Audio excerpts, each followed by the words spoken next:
Some careers, they just feel like a straight shot to the top, just greatness right from the start. But others, they're more like a winding road, full of twists, turns, even a few dead ends.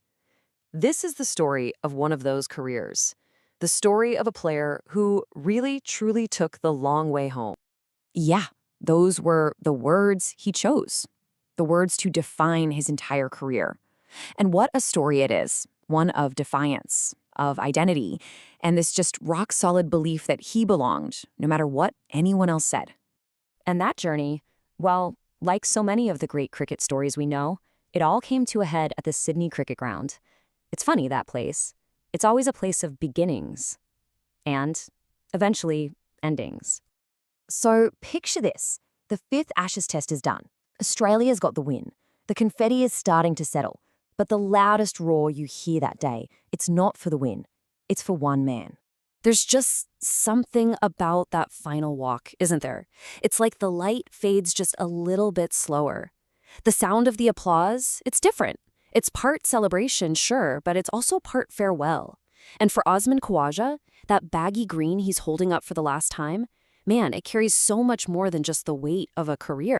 88 test matches. I mean, that's a huge achievement in itself.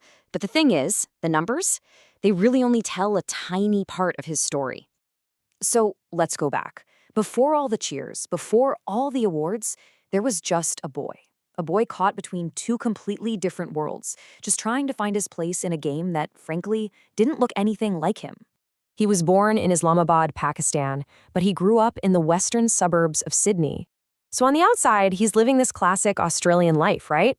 But inside, his heart was still beating to a Pakistani rhythm. And he felt it too. In the Aussie cricket scene back in the 90s, the heroes were, well, they were all kind of cut from the same cloth. He was different. Culturally, he was absolutely an outsider looking in. But then, he stepped onto the field. And on that 22-yard strip of turf, suddenly, none of that other stuff mattered. Runs, that was his language now. A perfect cover drive was how he said hello. The game itself became this universal language. And man, his talent just roared. But talent, as we know, is never the whole story. It's just not enough on its own. The middle part of his career, it was just a storm of misunderstanding, of being pushed out, a storm that honestly came so close to washing away his dreams for good. You see, he batted with this, this liquid grace, that really smooth, almost effortless style that you see with the great left-handers. But here's the thing. What some people saw as pure elegance, others, well, they saw it through a very different lens. And this word, lazy, started to follow him around. It was this subtle, ugly stereotype that had absolutely nothing to do with how hard he worked and everything to do with how people perceived him. And it all just exploded on that infamous tour of India back in 2013. The team was getting hammered, management was desperate, so get this, they gave the players homework, an assignment. And 4 of them, Khawaja included, missed the deadline. The punishment was just brutal. A public shaming and a suspension from the team. It blew up into this huge global story. Everyone called it Homeworkgate, and it left everyone asking, was this really a necessary lesson in discipline? Or was it just a sign of a team culture that had totally lost its way? The fallout from that was just immense.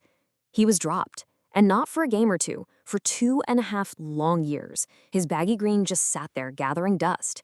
I mean, for a player who should be entering his prime, that feels like a death sentence for your career.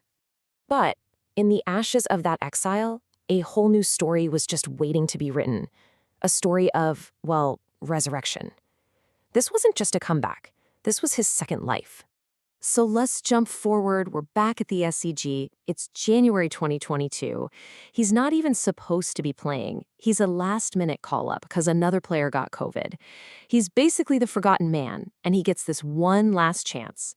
Right there on the very same ground where it all began for him. First innings, 137. It was emotional. It was defiant. It was an absolute statement. And then you think, okay, that's the story. But no, in the second innings, he goes and does it again. 101 not out, twin centuries in his comeback match. I mean, come on. He didn't just get a spot back in the team. He basically remade the whole thing in his own image. And from that exact moment, he played with this whole new sense of freedom, this incredible, calm authority that you can only really get when you've been through the fire like he had. So when Australia finally toured Pakistan for the first time in 24 years, for him, it was a true homecoming. He wasn't just an opponent, the crowd celebrated him like a son who'd come home. Then came the 2023 Ashes in England. This was the one place he'd never really conquered, his final frontier. And what does he do?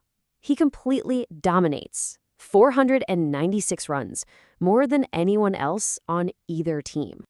But you know, the true measure of a career like this, it's not really found in the scorebook. It's found in having the courage to stand up for something more than just the game. In 2023, he wanted to wear shoes with a pretty simple message on them.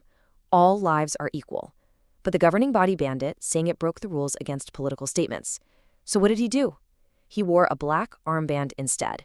A quiet act of defiance, but one that spoke absolute volumes.